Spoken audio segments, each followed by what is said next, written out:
જૂનાગઢના માંગરોળમાં આખી સિઝનનું અડધું અડધ એટલે કે 21 ઇંચ જેટલો મુશળધાર વરસાદ એક જ દિવસમાં ખાબકતા ચોતરફ જળબંબાકારની સ્થિતિ સર્જાઈ હતી. માંગરોળ સંપૂર્ણપણે સંપર્ક વિહોણું બન્યું હતું. જોકે છેલ્લા 2 દિવસથી વરસાદે વિરામ લેતા પૂરના પાણી ઓસર્યા અને સ્થિતિમાં નોંધપાત્ર સુધારો જોવા મળ્યો.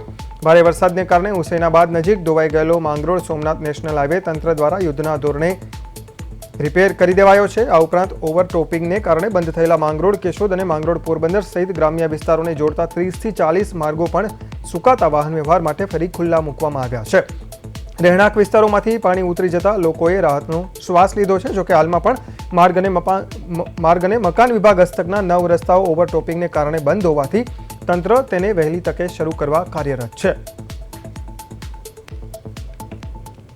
जून महीने में लगभग बारिश बहुत कम हुई थी, बहुत ही थोड़ी बारिश थी। फिर सडनली लास्ट शुक्रवार और शनिवार को 2 दिन बहुत ज़्यादा बारिश हुई।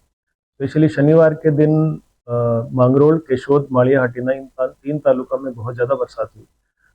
अगर आप देखेंगे तो मांगरोल में सीज़न में एवरेज 40 इंच जितनी बरसात होती है, उसके सामने सिर्फ एक दिन में 22 इंच बरसात